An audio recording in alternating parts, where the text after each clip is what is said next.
Donc bonjour à tous, bienvenue dans Pause durable. La pause durable d'aujourd'hui s'intitule Composter en ville, c'est possible et elle sera présentée par Jean-Jacques de Composterie, ici présent.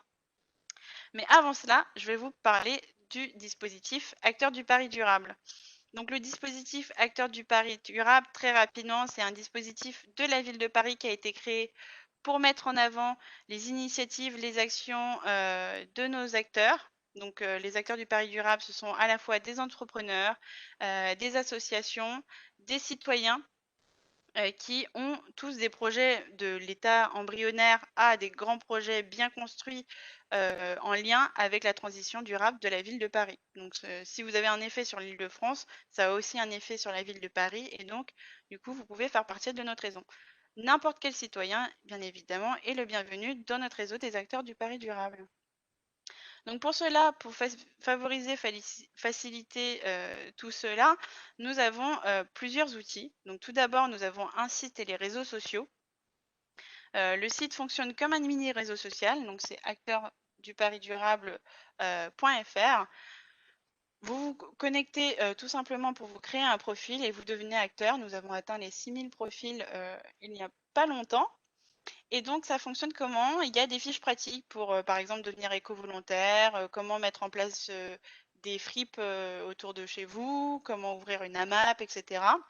Donc, vous avez des fiches pratiques. Vous avez aussi des événements pour savoir ce qui se passe autour de vous, ou même des événements en ligne maintenant pour, sur plein de sujets liés à la transition écologique. Vous avez chaque mois un expert du mois sur une thématique précise, une vidéo du mois et un thème du mois en lien avec l'expert et la vidéo du mois. Et vous avez aussi des actualités. Et donc, une fois que vous avez créé votre profil, vous pouvez à la fois poster des événements en lien avec la transition écologique de Paris, mais aussi des actualités, par exemple, sur votre association, sur votre entreprise ou sur votre projet en tant que citoyen lié à ces problématiques-là. Ensuite, vous avez ce qu'on appelle la Maison des acteurs du Paris durable, qui se situe dans le 4e arrondissement, qui accueille beaucoup d'événements gratuits ouverts au public, bien évidemment. Ou au rez-de-chaussée, nous avons une grande salle de conférence qui accueille 100 personnes, donc pas en ce moment parce que nous ne pouvons pas accueillir du public pour l'instant à cause des mesures sanitaires. Et nous avons à l'étage 3 salles qui permettent d'accueillir des formations gratuites ouvertes au grand public aussi. Donc n'hésitez pas quand on sera réouvert à venir voir quels sont les événements qui se passent chez nous. Donc ça peut être aussi bien sur la résilience que sur l'écoféminisme, que sur l'agroécologie, vraiment tous les sujets qui sont en lien avec une transition durable de la ville de Paris. Et ensuite, le dispositif, c'est aussi des formats périodiques tels que Pause durable, dont je vais vous parler tout de suite, qui sont créés par l'équipe d'animation des acteurs du Paris durable. Et donc, Pause durable, qu'est-ce que c'est? C'est tout simple, c'est un acteur de notre réseau. Donc aujourd'hui, c'est Jean-Jacques. Pendant 1 heure sur un sujet précis qui vous permet de sensibiliser un peu tout le monde sur des notions toutes simples de la transition écologique. Et on termine par un temps de questions-réponses.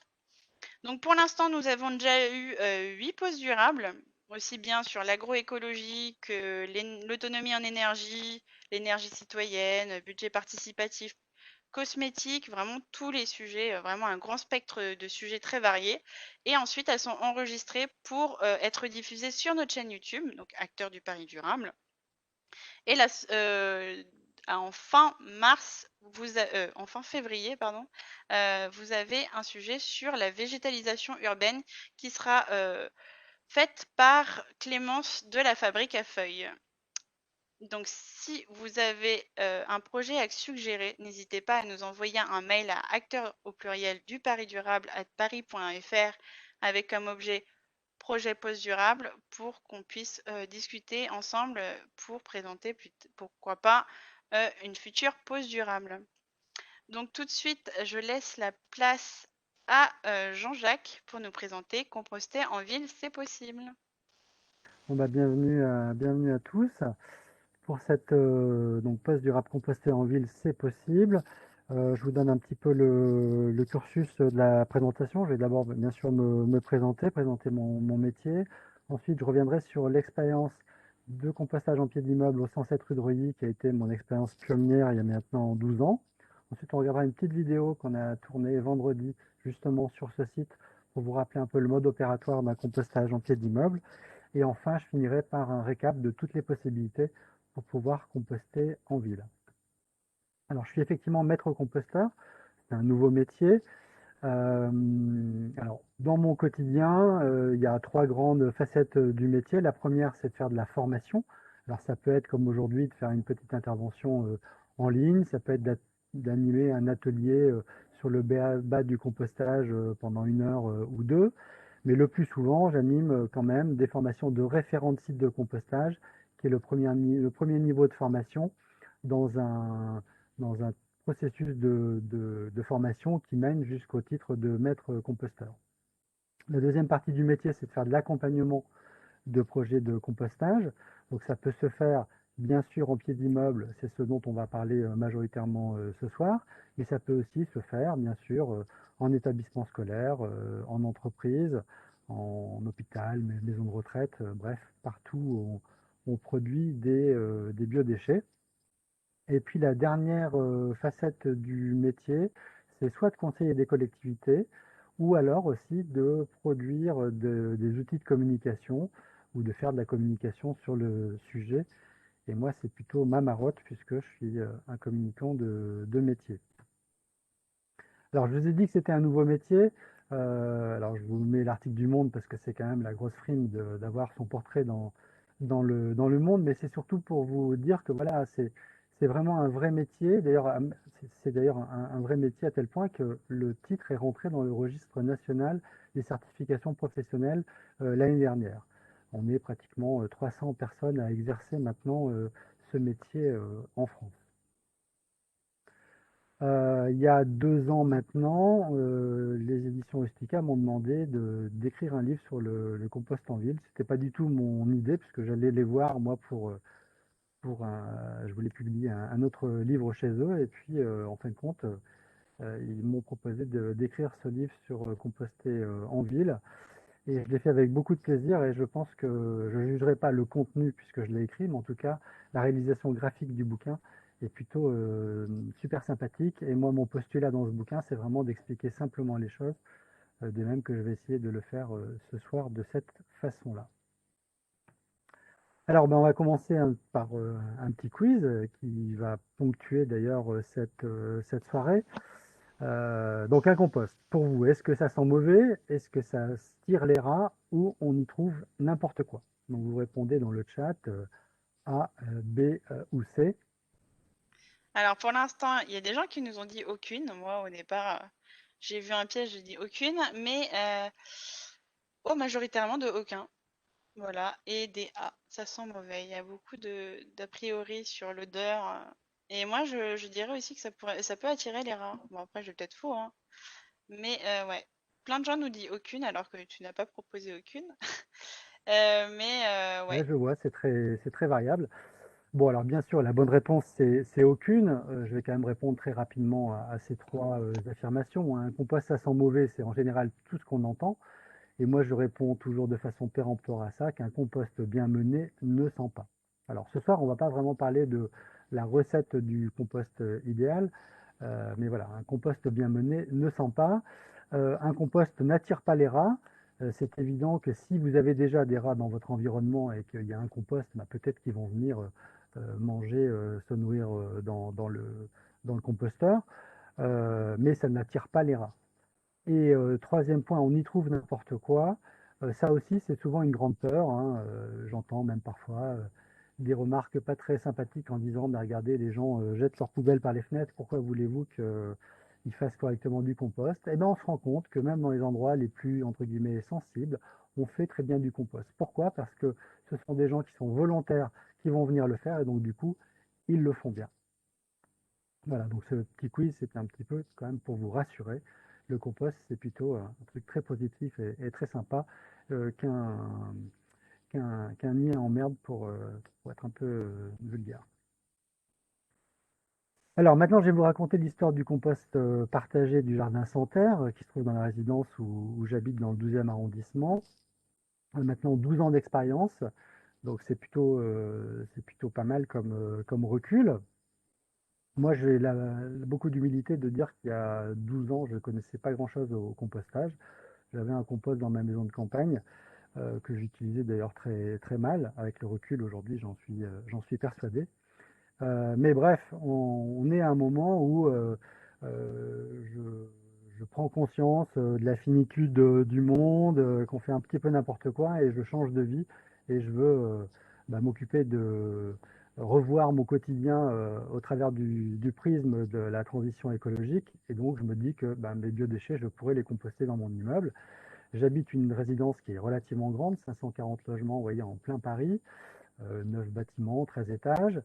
Il y a dans cette résidence, enfin, il y avait une ancienne aire de jeu désaffectée. Pourquoi désaffectée? Parce que souvent les bailleurs ne veulent plus entretenir ces aires de jeu, souvent pour des raisons de sécurité.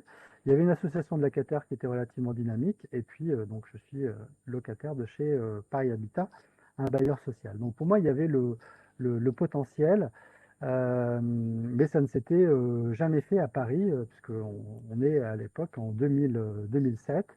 Et puis je suis tombé sur un retour d'expérience de Rennes Métropole, qui avait été la première collectivité à se lancer dans l'aventure du compostage collectif l'année d'avant.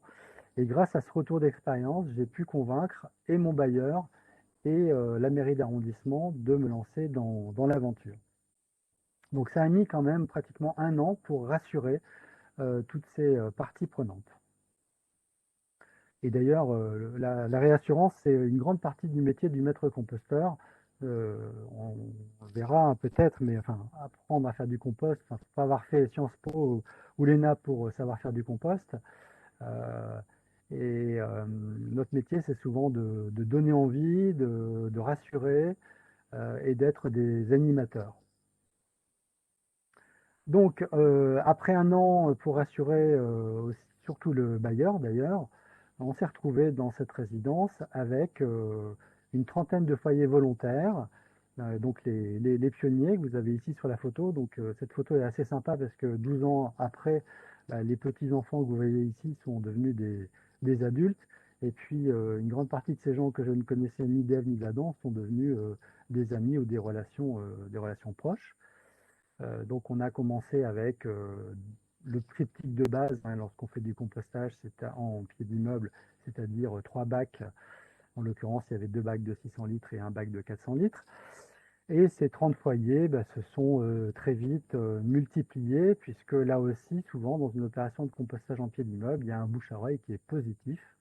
Dès le lendemain, d'ailleurs, de l'inauguration, il y a des gens qui venaient me voir et qui voulaient rejoindre le programme. Nos gardiens ont été aussi des très bons rabatteurs de clients pour le compost, puisque quand des gens arrivaient dans la résidence, ils leur disaient, vous savez, ici, il y a un compost en pied d'immeuble, et souvent, ça pouvait donner envie à certains de participer. Donc, on a commencé en juin 2008 avec une trentaine de foyers, et puis très vite, ça s'est développé. Donc, le compostage en pied d'immeuble, c'est aussi un petit peu de travail, hein, puisque il y a des opérations de transfert de bacs, de retournement, de tamisage, de ramassage éventuellement de feuilles lorsqu'on veut être autonome. Donc, comme vous le voyez, on n'hésite pas à faire travailler les enfants pour travailler sur le compost. Mais il y a aussi la récompense qui est le fameux apéro compost, hein, le succès des ambiances réussies. Alors, on n'est pas obligé de boire de l'alcool, hein, mais bon, assez souvent, on a quand même divers breuvages et divers petits plats faits par les uns et les autres. Donc, c'est un peu une fête des voisins régulière. Et ça crée du lien social. Et moi, c'était quelque chose que je n'imaginais pas à ce niveau-là. Ça a vraiment été la cerise sur le gâteau du projet. Ma première vocation, c'était de faire un geste écologique en traitant les biodéchets. Et là, on avait ce supplément d'âme avec la création de liens sociaux. Et c'est très important en ville et notamment en immeuble, puisqu'on vit côte à côte, mais souvent sans se connaître. Alors, 12 ans après, vous voyez que la zone est beaucoup plus grande que ce qu'elle était au démarrage, puisque maintenant on a plus de 80 foyers qui compostent. On a même limité à 80 foyers, puisque comme vous le voyez sur la photo, on a 9 bacs de compostage. Et puis surtout, on a eu aussi envie de créer un jardin partagé. Ça, très vite, en général, dans les résidences, lorsqu'on fait un compost en pied d'immeuble, lorsqu'on a récolté son compost, on se dit, mais qu'est-ce qu'on pourrait en faire? On va se le partager, bien évidemment, entre nous pour les plantes d'intérieur et les plantes de balcon, mais très vite, il y a des envies de cultiver, à minima, un petit carré d'aromatique et un maxima, un grand jardin partagé. Donc, bah, chez nous, alors ma diapo est d'ailleurs elle n'est plus à jour, parce que c'est 12 ans après. On a maintenant 9 bacs en bois qui traitent à peu près 8 tonnes de biodéchets par an, 80 foyers volontaires, une petite zone pédagogique, un jardin partagé de 45 parcelles. Donc vous avez une petite image en bas là, du jardin qui date un petit peu, mais voilà, qui était plutôt verdoyant à l'époque où la photo a été prise. On a ensuite chaque année rajouté des projets complémentaires au jardin avec un rucher, un verger, donc on a quelques arbres fruitiers, un poulailler, ça devait être en 2013. La mare, c'est un gros projet parce qu'il a fallu creuser, creuser, creuser, mais dont on est aujourd'hui aussi très fier. Et la dernière construction date du confinement, puisque le jardin était quand même un peu une respiration et on a construit notamment une spirale aromatique. Et puisqu'on est chez les acteurs du Paris durable, en 2014, le jardin a été lauréat promo du Paris durable 2014. Alors quelques images voilà, de notre rucher. Chaque année, on récolte le miel qui est distribué aux participants du jardin. Les gens sont très très fiers de ce miel.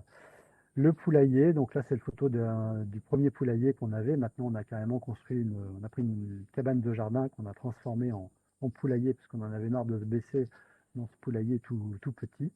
Et suivant les époques et les années, on a entre 3 et 6 poules dans le poulailler. Et bien évidemment, celui qui est de garde de poules est toujours très fier et trouve ses œufs très très bons, bien évidemment. On a aussi, euh, on a aussi parfois trouvé que notre jardin était trop petit, donc avant que ça soit officialisé, nous cultivions les pieds d'arbres devant la résidence, en pleine terre ou comme vous le voyez en bas à droite, dans une vieille baignoire qu'on avait récupérée sur le trottoir.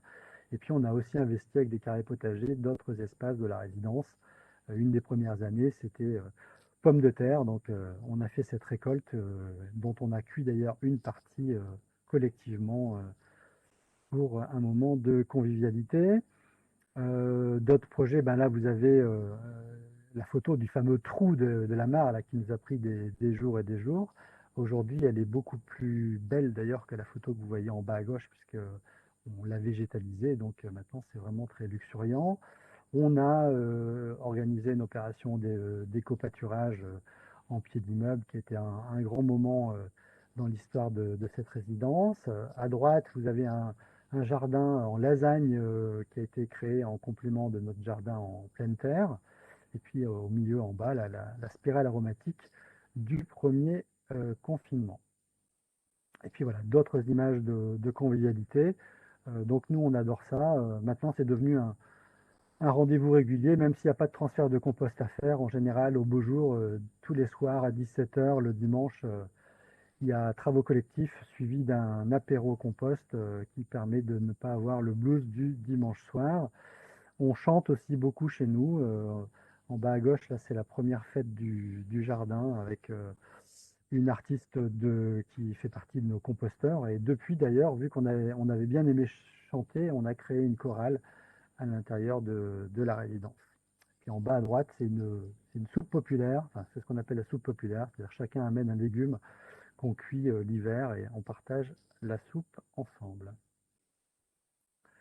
Donc voilà un peu pour l'histoire du 107 rue de Reuilly. Donc on revient un peu dans le compost et je voudrais savoir ce qu'on ne peut pas mettre dans un compost. Alors A, est-ce qu'on peut mettre des agrumes? B, enfin pardon, est-ce qu'on ne peut pas mettre des agrumes?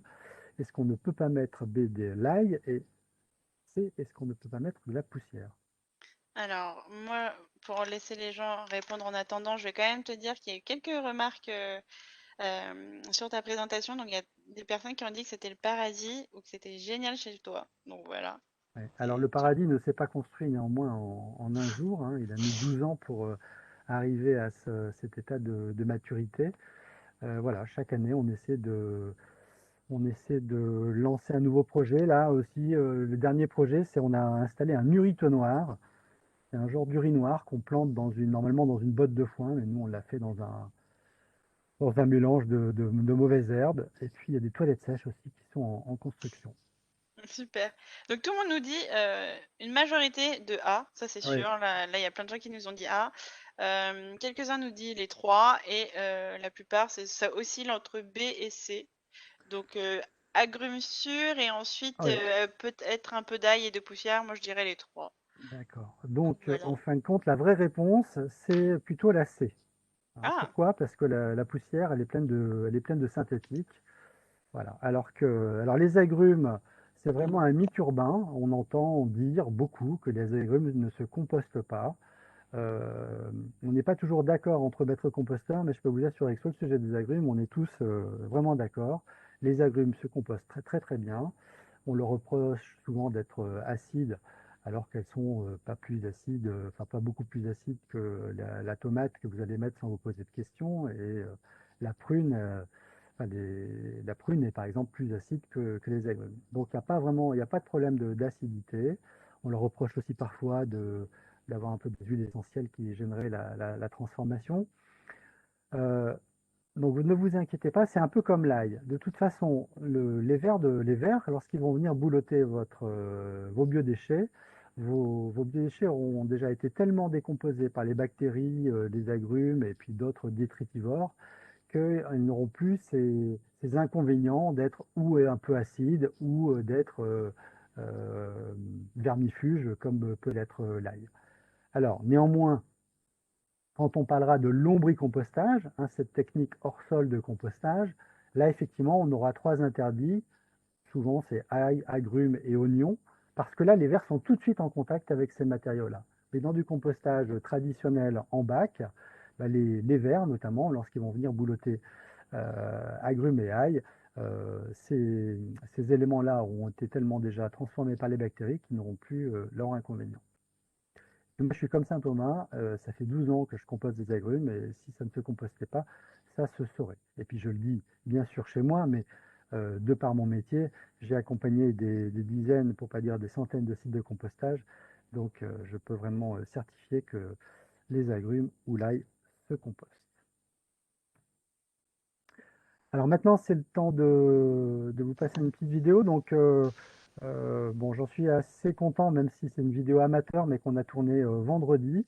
Et grosso modo, c'est une vidéo pour vous présenter un peu comment fonctionne une aire de compostage partagée en pied d'immeuble.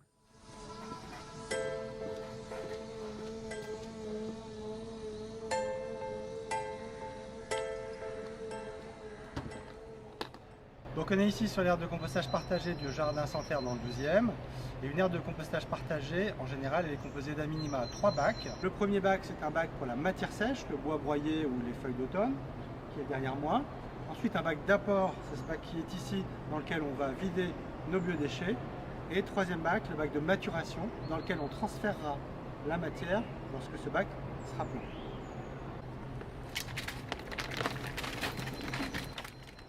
Donc une fois qu'on a vidé son bac, on étale un petit peu les déchets et avec un outil, une petite griffe à main, une tige aératrice ou pourquoi pas un gros ressort, là, le brasse compost, on va mélanger à la couche du dessous. Alors là on est en début de bac donc c'est pas très significatif et dès qu'on aura du volume, ça va permettre non seulement de mélanger les couches mais en même temps d'incorporer un petit peu d'oxygène. Donc j'ai vidé mon bioseau, j'ai étalé, j'ai mélangé avec la couche du dessous et maintenant, dernier point très important, je vais aller chercher de la matière sèche pour recouvrir mes biodéchets.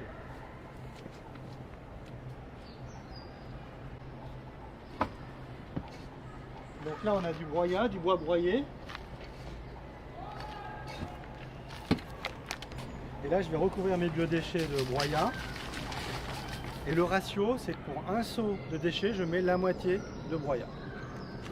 Donc ce bac d'apport il va se remplir progressivement et quand il sera plein, on va tout sortir devant le bac et on va le transférer dans le bac de maturation qui est ici. Donc c'est ce qui a été fait il y a quelques temps. pour ça que ce bac est plein. Donc là, on a du compost en maturation. Comme vous le voyez, il chauffe. Donc on va prendre la température. Donc là, on a 60 degrés, ce qui est déjà pas mal hein, comme montée en température. Donc cette montée en température, elle est due notamment au travail des bactéries qui décomposent la matière. Donc on a des bactéries qui travaillent, des champignons. Et puis lorsque la température redescendra, on aura plein d'autres petites bébêtes qui viendront travailler, plein de détritivores, bien sûr le ver de compost, mais aussi le cloporte, le mille-pattes, etc. Donc là, je fais un petit mélange complémentaire, c'est ce qu'on fait toutes les semaines. Toutes les semaines, on va faire un brassage du bac d'apport. Alors là, ça vient juste d'être transféré. Ça permet de décompacter la matière, de réoxygéner et d'homogénéiser le contenu du bac. Parce que l'oxygène est très important dans la réalisation d'un bon compost. Donc la fumée qu'on voit, en fin de compte, c'est de la vapeur d'eau, puisque vu qu'on est à 60 degrés à l'intérieur du bac, l'humidité qui reste dans les biodéchets a tendance à se vaporiser. Et donc ce compost va rester en maturation 6-8 mois. En collectif, en général, on a du compost mûr en 6, 8, 9 mois. Donc maintenant, on va aller voir un bac avec du compost qui justement est déjà arrivé à maturité. Bon, vous l'avez remarqué, ici on a plus de 3 bacs qu'on installe d'habitude, puisque 3 bacs, ça peut permettre d'absorber les biodéchets de 20 à 30 foyers. Ici, on a 80 foyers qui compostent, donc on a 9 bacs pour permettre d'absorber cette plus grande quantité de déchets. Voilà, donc là on est devant le bac de maturation, mais dans lequel le compost est mûr. Donc ça c'est un bac qui a 6-8 mois. Voilà, donc là on a du compost qui est mûr. Alors éventuellement on peut le tamiser, notamment quand on en a besoin pour faire des semis. Voilà, donc nous utilisons des petites cagettes. Le tamisage, ça permet d'enlever les résidus un petit peu plus épais, hein, comme des petits morceaux de branches ou des gros morceaux non décomposés. Et là je me retrouve avec mon compost mûr. Vous voyez, il est noir, il sent l'humus forestier, il est grumeleux, on ne reconnaît plus de végétaux en décomposition. Alors qu'est-ce qu'on peut mettre dans son compost à Paris? On a tout d'abord 3 exclusions, la viande et le poisson, le fromage, laitage et le pain. Ça parce que on considère que ça pourrait attirer un petit peu plus les rongeurs et générer des odeurs un petit peu plus fortes. Maintenant on va voir qu'est-ce qu'on met dans son biosol. Alors on va pouvoir mettre tout ce qui est épluchure de fruits et légumes, donc exemple une banane. Les agrumes, contrairement à ce qu'on entend dire, se compostent très très bien. Voilà, un petit morceau de carottes, un reste d'artichaut. Tout ce qui est sachetté, marc de café avec le filtre. Le sachetté, on vérifie juste qu'il puisse bien s'ouvrir, que ce n'est pas de la matière plastique. Tout ce qui est coque, coquilles, noix, noisettes, etc. c'est du bois, donc ça va faire l'équilibre et ça va se composter. Les coquilles d'œufs, on prendra le soin de les écraser à la main avant de les intégrer. Et enfin, tous les noyaux. Vous voyez, même un noyau de mangue, celui-là je l'ai récupéré dans du compost mûr. Alors, il n'est pas totalement décomposé, mais il s'ouvre complètement à la main. Donc petit à petit, il va bien se décomposer. Et puis bien sûr, les plantes de balcon qui ont fané en hiver, les bouquets de fleurs fanés. Voilà tout ce qu'on peut mettre dans son compost à Paris.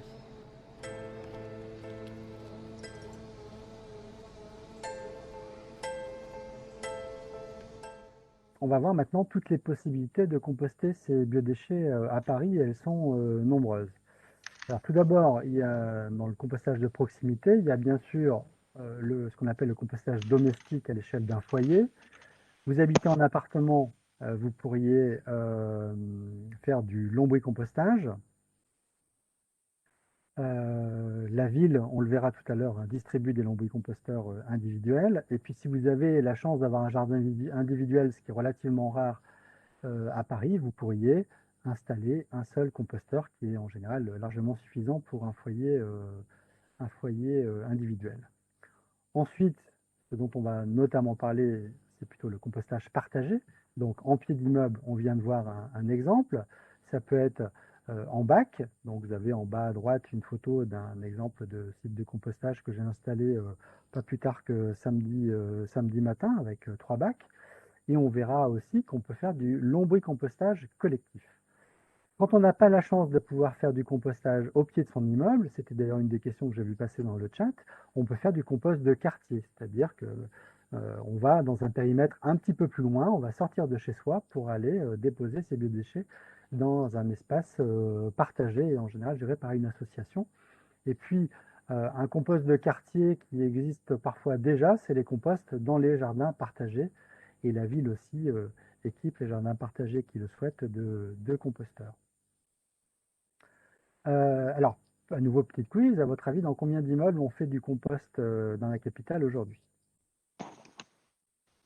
Alors, 150, Oui, réponse A, pardon. Ouais, B, 350 ou C, 500. Moi, j'aimerais bien que ce serait 500, plus. Alors là, on va laisser un peu le temps de répondre. ouais. Mais ça planche surtout sur du B. La réalité, c'est qu'il y a plus de 500 immeubles, enfin 500 endroits où on fait du compost à Paris. Enfin, pardon, 500 immeubles, 500 immeubles. Donc ça fait effectivement, moi dans mon immeuble, ça fait 12 ans qu'on fait du compost, mais la ville de Paris a commencé à accompagner les immeubles depuis 10 ans dans cette aventure. Donc aujourd'hui, vous voyez, 500 composts en pied d'immeuble, 300 composts dans les écoles, une centaine de composts aussi dans les services de la ville de Paris. On a maintenant aussi 39 composts de quartier et je parlais des distributions de lombricomposteurs, on en a maintenant 4000 qui ont été distribués. Donc, bien sûr, on peut toujours faire mieux, mais la pompe est largement amorcée. Et voilà, il y a vraiment à différents niveaux, à différentes échelles. Alors ça, c'est une affiche que vous pouvez parfois récupérer pour lancer un projet de compostage en pied d'immeuble. Alors comment ça se passe? Je vais maintenant reprendre les trois grands types de compostage. En plié d'immeuble, c'est relativement simple. Vous remplissez un dossier de candidature qui se trouve sur paris.fr. Il y a maintenant une page spécifique dont je vous donnerai l'adresse à la fin de la présentation. Donc vous remplissez un dossier. Les conditions sont celles-ci, hein. On demande un minimum de 7 foyers participants et de 2 référents. Donc le référent, c'est pas celui qui se tape tout le boulot, mais c'est un peu le gentil organisateur qui va fédérer ses voisins et organiser l'opération. Bien sûr, il faut un minimum d'espace vert d'au moins 5 mètres carrés pour installer tout bêtement les trois composteurs, hein, qui sont le triptyque de base dont je parlais dans la vidéo. Un espace en pleine terre, de préférence, hein, puisque il faut que les jus puissent percoler dans le sol et que toutes les petites bébêtes puissent venir du sol. Bien sûr, il faut l'accord du propriétaire. Alors si c'est un bailleur social, j'ai vu qu'il y avait une question d'ailleurs, on va plutôt prendre contact avec le gestionnaire de l'immeuble, le responsable d'agence. Et quand c'est un immeuble privé, ça sera à minima l'accord du conseil syndical et à maxima un accord en assemblée générale. Et puis bien sûr, ce qui est pas mal, c'est d'avoir aussi un débouché pour le compost, bon, tout en sachant que on a souvent un premier débouché qui est tout simplement d'amender les plantes d'intérieur ou les plantes de balcon. Et puis ensuite, ça peut amender un jardin partagé ou tout simplement les espaces verts de la résidence, hein. On peut mettre du compost au pied des arbres, au pied des arbustes, au pied des fleurs. Donc voilà pour le sujet du compostage partagé. Quand on n'a pas la possibilité d'installer des composteurs sur un sol en pleine terre, puisque Paris est quand même constitué aussi de beaucoup d'immeubles où il n'y a que des cours pavés, on peut installer des lombricomposteurs collectifs. Donc, vous voyez, ça ressemble un petit peu à des grosses poubelles à quatre roues, dans lesquelles on va intégrer 3 kilos, 3 kilos de verre dans les petits modèles de 400 litres. Les petits modèles peuvent absorber les biodéchets jusqu'à 15 foyers et le grand modèle jusqu'à 25 foyers. Donc ça aussi, ça se développe pas mal à Paris quand on n'a pas la possibilité de faire du compostage partagé en pleine terre dans des bacs traditionnels. À nouveau une question, combien coûte l'installation d'un composteur partagé à Paris? Combien ça coûte à votre immeuble, à votre résidence? Alors, toujours A 0, B 50 € ou C 200. Tu parles de composteur. Là, je parle de composteurs, les 3 composteurs qu'on a vus, comme dans mon immeuble, ou comme D'accord. voilà, le compostage Les trois partagé gros bacs, en quoi. pied d'immeuble. D'accord. Donc là, une majorité de A ou de B. A pour les particuliers, quand tu parlais, je pense, du lombricomposteur. Et sinon, la plupart répondent B et un peu de C. Donc la bonne réponse, c'est 0, hein. La ville de Paris vous offre vraiment non seulement le matériel, mais aussi, alors le matériel, ça comprend les composteurs, donc en général minimum 3 composteurs, le brasse-compost, qui est une sorte de gros ressort qui permet de faire le mélange, le brassage hebdomadaire, des bioseaux, qui sont des petits seaux de 7 litres qui permettent de stocker vos biodéchets entre 2 apports, et bien sûr un guide. La ville va vous fournir aussi du broyat, donc du bois broyé. Au minimum, la première année, c'est vrai qu'on essaye de vous sensibiliser à devenir autonome pour produire cette matière sèche qui va faire l'équilibre vertueux dans votre composteur. Donc la matière sèche, ça peut bien sûr être du broyat, mais ça peut aussi être des feuilles d'automne que vous récupéreriez et stockeriez euh, sous une bâche. En tout cas, il faut conserver cette matière sèche, donc il ne faut pas la ramasser de façon humide. Et puis, vous bénéficiez de l'accompagnement donc par un maître composteur. Et ce maître composteur va venir à différents stades de l'opération. Premièrement, il va venir faire une visite d'audit.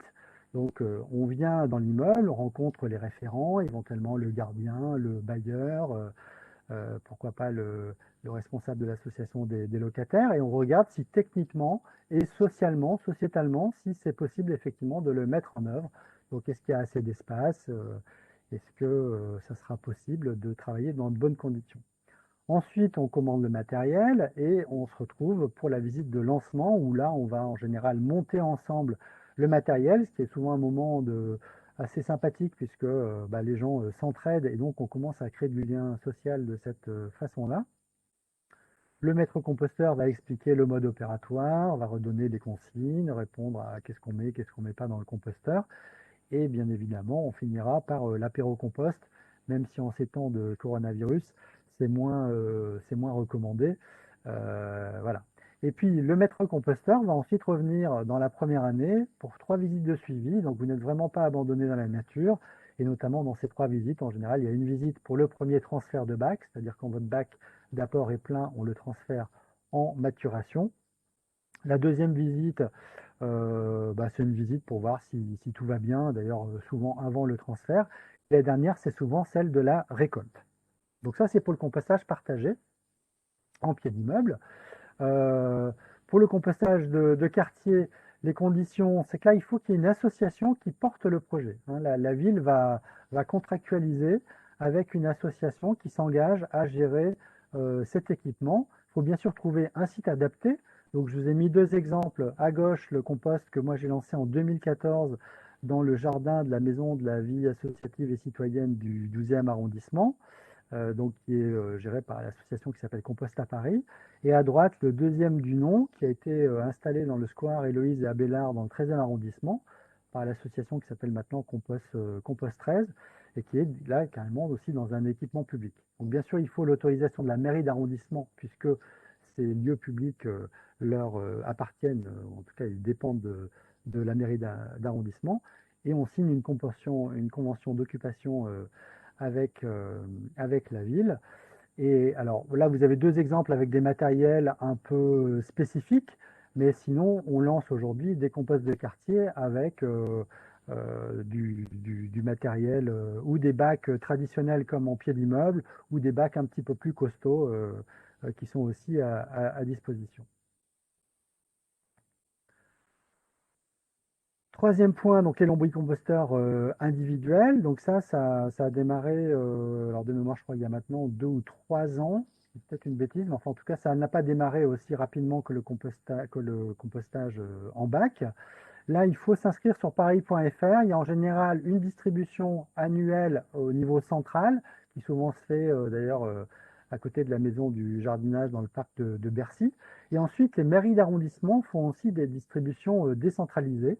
Donc là, il y en a eu une il y a quelques jours dans le 11e arrondissement, il y en a un nouveau une dans le 11e, je crois que c'est lundi ou mardi. Donc je pense que c'est un peu trop tard, hein, parce que c'est déjà complet. Ces distributions sont relativement courues. Et donc pour ce faire, il faut donc s'inscrire au préalable et vous venez récupérer donc votre kit le jour en question. On vous oblige à subir une petite formation de 20 minutes, hein, parce que le lombricompostage, c'est paradoxalement presque plus sensible, puisque vous allez avoir bien sûr votre composteur dans la maison. Et ensuite, bah, vous aurez un bon pour récupérer des verres, donc vous enverrez ce bon et les verres vous seront livrés à la maison. Donc voilà pour la troisième façon de faire du compost à Paris. Et je me rends compte qu'il me manque une diapo. Ah ben là voilà, j'ai dû la sauter très rapidement tout à l'heure. Il y a encore d'autres façons de faire du compost à Paris. Il y a maintenant ce qu'on appelle la collecte sélective des biodéchets, puisque depuis 3 ans maintenant, si mes souvenirs sont bons, donc on collecte des biodéchets en porte-à-porte dans les 2e et 12e arrondissements, et le 19e arrondissement s'est rajouté l'année dernière. Donc vous avez dans votre immeuble une poubelle avec un couvercle marron qui se rajoute à votre poubelle avec le couvercle jaune ou le couvercle vert. Et des camions viennent 2 fois par semaine récupérer ces, euh, ces bacs. Il y a aussi certaines écoles qui sont collectées de cette façon-là. Donc ça, c'est la collecte. Il y a aussi des bandes d'apport volontaire de biodéchets qui ont été installées dans 5 marchés parisiens. Et puis, il y a aussi des alchimistes qui ont déposé, enfin, qui ont quelques bornes d'apport volontaire chez des commerçants. Et puis, vous avez aussi certains professionnels de la restauration qui sont collectés par aussi des prestataires spécialisés. Moulineau a été le premier dans Paris. Les alchimistes ont aussi largement développé cette façon de faire. Donc, vous voyez, il y a vraiment un grand panorama qui est quand même à la disposition de tout le monde pour faire du compost de différentes façons. Euh, on- il était prévu que cette collecte sélective soit généralisée à tout Paris. Donc pour l'instant, il y a 3 arrondissements et j'imagine que les autres arrondissements seront dotés avec le temps. Donc voilà pour la fin de cette présentation. Il faut qu'on garde de la place et du temps pour les Les questions. questions. Oui. Je finis par cette petite photo qui a pour message que le compost, c'est vraiment un jeu d'enfant. N'ayez pas peur de vous lancer dans cette jolie aventure. Donc maintenant, je réponds à vos questions. Alors, il y a eu énormément de questions, donc je sais pas si on va pas, on va pouvoir toutes les dire, mais il y en a plusieurs qui sont revenues tout au long de la conférence, donc je vais quand même les dire en premier. Donc tout d'abord, pour le lombricomposteur, est-ce que c'est possible de le mettre sur le balcon ou dans une cave? Alors, moi sur le balcon, je ne recommande pas parce que la température de confort des verres, c'est 15-25 degrés. Donc voilà, c'est clairement souvent trop froid l'hiver, trop chaud l'été. Par contre, la cave est un très bon endroit puisqu'on a une température stable. Néanmoins, le meilleur endroit, c'est quand même sous son évier, hein. D'accord. Faut, voilà, faut pas avoir peur d'avoir des. Enfin, il y a des gens qui ont une phobie des vers, mais voilà, c'est des petits animaux très, très sympathiques. Puis si elles sont bien dedans, elles n'ont pas de raison de sortir. Mais voilà, faut pas Ah, s'inquiéter. il y a une question qui a été importante pour une personne. Il faut que je la retrouve. C'est dans un espace qui est partagé par une crèche et une résidence Crous. Est-ce que c'est possible dans un espace comme ça? La problématique, c'est que les étudiants changent souvent et donc le suivi et la transmission pour un bon maintien du compost est difficile. Est-ce qu'il peut y avoir des appuis de la ville de Paris, par exemple? Est-ce que tu es au courant Oui, de mais ça? je pense que si dans un crous, ce qui est intéressant, c'est que bien sûr que les étudiants participent à la gestion, mais il faut qu'il y ait quelqu'un de l'encadrement du crous qui soit un peu un référent permanent. J'ai installé un compost de ce type dans une résidence de jeunes travailleurs où il y a effectivement un des deux permanents qui est le référent, et ensuite ils essaient d'impliquer régulièrement les jeunes dans la gestion de l'équipement. Donc Et du puis, coup, et puis, il peut si, y avoir aussi des synergies avec la crèche. Mais de toute façon, dans les établissements scolaires, on a aussi ce souci d'enseignants qui tournent, qui changent. donc faut se mettre d'accord entre la résidence Crous et la crèche avant de pouvoir avoir un référent pour s'occuper Bah, du. il y a deux solutions, hein. Ou la crèche en lance un chez lui, ou le Crous en lance un chez lui, ou ils se mettent d'accord pour en lancer un collectivement. Mais la ville accompagnera aussi bien l'un que l'autre, ou les deux à la fois. Donc il y a beaucoup de questions pour le lombricomposteur. Il y a plein de gens qui parlent de mini-mouches, donc peut-être des drosophiles, mais aussi d'autres mouches très fines que j'ai déjà vues. Oui, alors, Euh, Comment faire pour les éviter? alors souvent moi je parle de moucherons, hein, les moucherons arrivent assez souvent lorsqu'il y a un déséquilibre, et notamment lorsque c'est trop humide. Assez souvent, les gens qui utilisent des lombricomposteurs oublient de rajouter de la matière sèche qui, dans un lombricomposteur, est composée majoritairement de carton, de papier journal. Donc voilà, il faut pas oublier de rajouter cette matière sèche pour que ça ne soit pas trop humide. D'accord. Concernant les impacts sur le compost tout confondu, des produits non bio. Donc, est-ce que par exemple les pesticides qui existent sur les fruits et légumes dans les épluchures vont avoir un impact négatif sur la stabilité du compost? Oui, alors il y a pas un mythe purificateur total du processus de compostage sur les pesticides. Néanmoins, il y a quand même beaucoup on l'a vu, de réactions avec les bactéries et des champignons. Et donc une grande partie quand même des molécules complexes sont détruites. Je rebondis d'ailleurs sur une question que j'ai vu passer sur les agrumes traités. Souvent, les gens me disent, mais je ne vais pas mettre mes agrumes traités dans le composteur parce que je vais retrouver des pesticides dans mon compost, dans mon produit final. Moi, je leur réponds que ce qui est un peu surprenant, c'est qu'ils sont prêts à manger l'agrume qui a été traité avec des pesticides, mais ils ne veulent pas le mettre dans le composteur. Donc, la vraie réponse, c'est bien sûr d'acheter des produits bio, comme ça on n'a pas de souci. Mais même si on ne va pas être du tout intégriste là-dessus, on va prendre, y compris les produits bien sûr qui sont pas bio. Et voilà, le processus de compostage va néanmoins détruire une partie de ces pesticides. Donc on dit que pour un lombricomposteur, il faut mettre un peu de papier journaux ou de carton humidifié au début pour servir de base. Et après, on nous dit de mettre du carton sec. Comment commencer un compost aussi bien en bas d'immeuble et un lombricomposteur? Et ensuite, quel type d'apport en matière carbonée on peut faire? Alors pour le pied d'immeuble, enfin pour le compostage en bac traditionnel, on commence toujours par un petit matelas de broyat, ce qui permet d'absorber les premiers jus et d'éviter le compactage.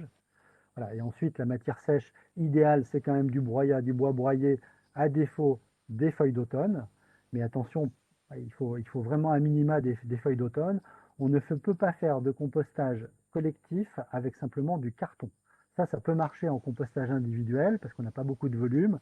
Et dans un composteur collectif, là où on a beaucoup de volume, on a besoin d'avoir une respiration structurelle pour les bactéries. Et donc là, il faut à minima des feuilles et idéalement du broyat. Pour le lombricomposteur, bah, effectivement, on commence toujours par du carton qu'on humidifie sur lequel on va poser la litière dans lequel sont les vers qu'on a reçus par la poste. Et ensuite, c'est bien du carton très sec, donc du carton alvéolé marron, du feuille de papier journal, ou pourquoi pas pour ceux qui ont des broyeurs de papier de bureau, là ça c'est très très bien.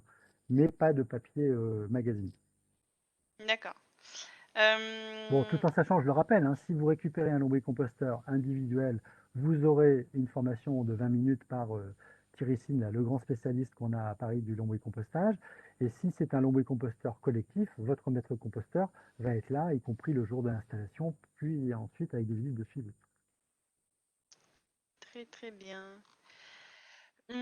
Sur une de tes diapos, je crois pour une MVAC ou autre, il y avait un ensemble de bacs de compost où on voyait des bacs transparents. C'était pour les feuilles sèches, je Non, alors crois. c'est des bacs de stockage pour le broyat. C'est vrai qu'en général, on préfère que le broyat, que la matière sèche reste sèche, donc on a des couvercles dessus.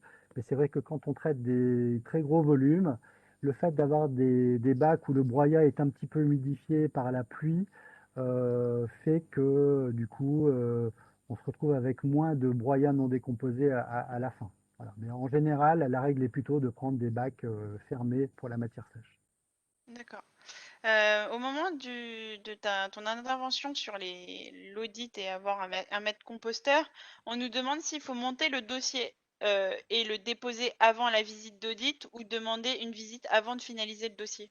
Alors, quand vous envoyez votre dossier à la ville de Paris, au service spécialisé compost de la direction de la propreté et de l'environnement, c'est eux qui vont valider votre dossier et ensuite ils nous envoient à nous, maître composteur, un listing des sites qu'il faut aller auditer. Donc c'est déjà passé par le filtre des services de la mairie. D'accord. Et qu'est-ce que tu penses du bokashi? Alors ça c'est Et un, d'expliquer qu'est-ce que c'est le bokashi pour les personnes qui ne le savent Et pas, on a bien la évidemment. question maintenant en permanence. Pourquoi? Alors déjà, moi, je suis toujours un petit peu énervé parce que les vendeurs de seaux à bokashi vous vendent ça comme des composteurs, alors que ce ne sont pas des composteurs puisque le principe du compostage se fait en présence d'oxygène, alors qu'un seau à bokashi, c'est un seau qui est hermétique, dans lequel on met ses biodéchets en rajoutant un ferment déshydraté, le son à bokashi, et c'est en fin de compte une lactofermentation. Donc ce que vous faites, c'est de la choucroute de biodéchets. Le problème, c'est que cette choucroute, donc effectivement, le volume se réduit avec le temps et avec le principe de la fermentation lactique. Mais ensuite, les gens qui ont acheté ce soi-disant composteur se retrouvent avec leur choucroute et ne savent pas quoi en faire, puisqu'ils sont en ville et en appartement. Idéalement, cette choucroute, normalement, elle doit s'enterrer dans le sol pour terminer sa décomposition. Donc, on se retrouve régulièrement avec les propriétaires de soie bokashi qui voudraient bien déposer leur choucroute dans nos composteurs partagés. Le problème, c'est que c'est quand même une choucroute qui est aigre par principe, donc qui sent pas très bon. Donc, on n'est pas toujours très volontaire pour accepter cette choucroute dans nos composteurs partagés. L'idéal, c'est de pouvoir l'enterrer dans un jardin partagé. C'est enfin, c'est une très bonne, c'est plein de vitamines, mais l'idéal, c'est de l'enterrer dans le sol. Donc, pourquoi pas dans un jardin partagé, ou pourquoi pas de garder un gros pot sur son balcon pour traiter sa choucroute. Et du coup, quand on l'enterre dans un jardin partagé, il faut le diluer comme le compost ou... Non, non, ça s'enterre et ensuite ça finit sa D'accord. transformation directement dans la terre. Ça produit aussi un jus qui, lui, effectivement, il faut le diluer comme dans un lombricomposteur traditionnel. Alors, quelqu'un nous dit que son lombricomposteur a pas mal de moucherons, mais pas de thé, le liquide foncé qui est dans le dernier bac. Et pourtant, cette personne met 75% de végétaux et 25% de matière sèche, donc à base de boîtes d'œufs, filtre à café, café, coquilles d'œufs et en poudre. Mhm. Alors, il faut peut-être mettre un petit peu plus de matière sèche et puis surtout penser aussi à régulièrement remettre, on s'est livré avec un genre de petit tapis humidificateur qui évite aussi aux moucherons de venir pondre sur la nourriture. Trop de questions. Je crois que c'était comment as-tu motivé les personnes de ton immeuble et le bailleur social? Oui, alors très bonne question. Alors le bailleur social, je ne vous cache pas qu'au début, enfin, il répondait pas à mes sollicitations et c'est la mairie d'arrondissement qui lui avait fait un petit courrier en lui disant que ça serait une bonne idée de faire du compost dans cet immeuble, d'autant que Paris Habitat à l'époque l'avait mis dans sa charte développement durable, mais ne l'avait jamais fait. Par contre, pour sensibiliser mes voisins, ce que j'avais fait moi, j'avais fait un petit courrier expliquant les tenants et les aboutissants avec un petit coupon réponse que j'avais distribué dans toutes les boîtes aux lettres et ce qui m'avait permis de récupérer comme ça mon premier vivier de participants. Après, ça peut être de faire une réunion publique dans votre immeuble, ça peut être aussi je sais pas, de faire une exposition.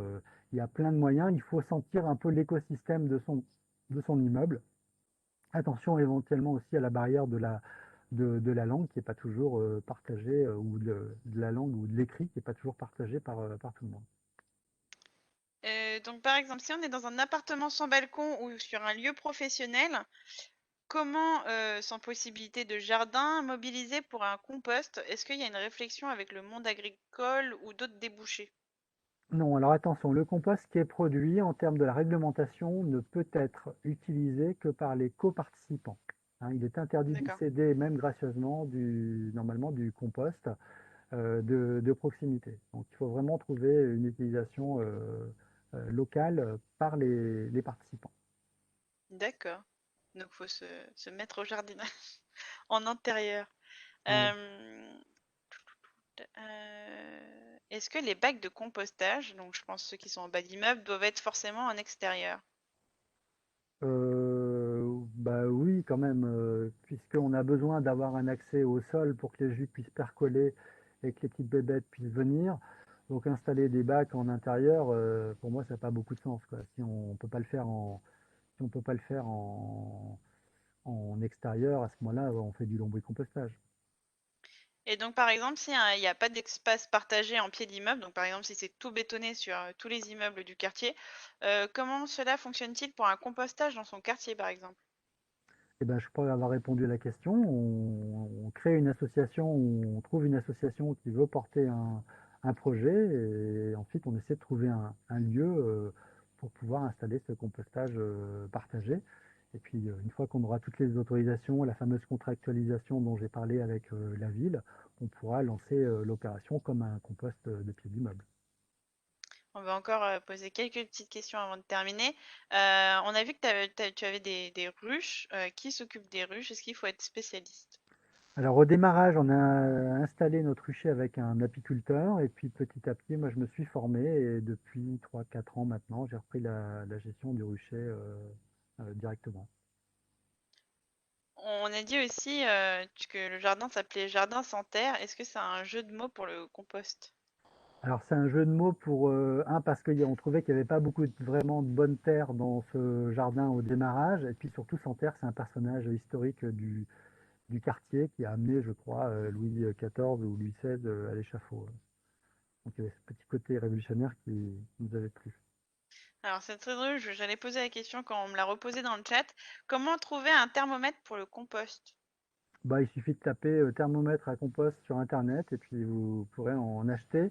Alors attention, hein, bon, tout en sachant que maintenant, la ville de Paris distribue un thermomètre au site de compostage au moment où ils prennent un peu leur envol après la quatrième visite d'accompagnement, euh, puisque la réglementation maintenant nous demande de suivre régulièrement cette température. Et on avait vu que tu avais beaucoup de bacs de compost. Faut-il autant de bacs au départ ou peut-on commencer plus petit et grossir au fur et à mesure des apports? Non, donc je pensais l'avoir dit, mais donc on commence toujours avec 3 bacs, hein, c'est le triptyque de base qui peut absorber tranquillement les déchets de 20 à 30 foyers. Un bac pour la matière sèche, un bac pour les apports et un bac de maturation.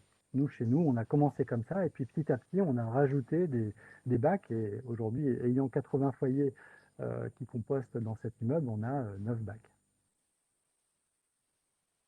Euh, on va faire encore deux petites questions. Il y a un parking sous le jardin d'immeuble de la personne. La couche de terre ne doit pas être très épaisse. Est-ce que c'est un problème? Non, non, non. En général, il y a au moins 30 40 centimètres de terre, donc il y a obligatoirement de la vie, hein. Les vers, d'ailleurs, on ne rajoute pas des vers dans nos composteurs, hein. On en met dans les lombricomposteurs. Et dans les composteurs traditionnels, les vers sont dans la nature et vont venir au bout d'un moment attirés par une nourriture dans le bon état de décomposition qu'ils aiment. Très bien. Même à Paris, avec des terres plutôt pauvres ou des terres de remblai, en général, toutes ces petites bébêtes arrivent. Une question sur les ruches. Nécessitent-elles une dimension de jardin assez grande et ne sont-elles pas dangereuses? À quelle distance des habitations les ruches doivent être déposées? Non, alors elles sont pas du tout dangereuses, à tel point que nous, la cabane des enfants, elle est à 4 mètres, je crois, des ruches. La réglementation à Paris est relativement souple, mais on doit les installer à 5 mètres du voisin. Et D'accord. on peut même l'installer plus proche si on a une clôture de 2 mètres de haut. À ce moment-là, on peut pratiquement les mettre n'importe où. Mais il ne faut pas avoir peur des abeilles, hein. Les abeilles ne viennent pas vous attaquer comme les guêpes peuvent parfois le faire. Et concernant les coquilles d'œufs, ne mettent-elles pas 10 ans à se décomposer? Alors la coquille d'œuf, c'est une bonne question. Elle ne se composte pas au sens propre du terme puisque c'est déjà un minéral, hein. Ce qui se composte, c'est ce qui est issu du vivant, même si l'œuf sort du cul de la poule. Mais bref, la coquille d'œuf est déjà un minéral, donc elle ne va pas se composter au sens propre, elle va se micro-fragmenter. C'est pour ça qu'on va demander aux personnes de l'écraser à la main, parce que ça va accélérer ce processus de micro-fragmentation, mais on pourrait très bien aussi en faire comment, les passer au mixeur et les mettre directement dans le sol, puisque notre but, c'est de retrouver un peu le calcium qu'on retrouve dans les coquilles d'œufs. Et on va terminer sur un très bon concept. Est-ce que tu peux nous reparler de ton muritonoir? Uritonoir. Donc ça Uritonoir. s'écrit comme un urinoir, mais là c'est un uritonoir. Mm. Bah, vous taperez sur Internet, hein, c'est un cabinet de design nantais qui s'appelle Faltasi qui a créé ça. Donc c'est comme un entonnoir qui se plante, comme je le disais, normalement dans une botte de foin. Et à Paris, on ne trouve pas beaucoup de bottes. Donc nous, on a fait un genre de gros tas de mauvaises herbes. On l'a planté dedans et ça permet d'avoir comme ça un urinoir au jardin. Très bien. Sur ce beau concept, nous vous disons merci beaucoup. Merci Jean-Jacques. Voilà, donc Merci à je vous. vous ai listé là quelques Oui. sites sur lesquels vous pourrez retrouver les informations. La page grand format de la ville de Paris dédiée au compostage vraiment reprend toutes les données techniques que j'ai pu vous donner sur comment faire le dossier, comment lancer un projet. Et puis je vous conseille aussi éventuellement de vous inscrire sur le groupe Facebook là, du compost de la ville de Paris qui vous donnera des infos sur le compost en général et sur le compost à Paris en général. Et puis la partie actualité aussi du site du SICTOM peut vous intéresser, de même qu'une partie aussi pédagogique sur les différentes façons de composter. Merci beaucoup à tous pour votre participation et nous vous souhaitons une très bonne soirée. Au revoir. Merci, au revoir.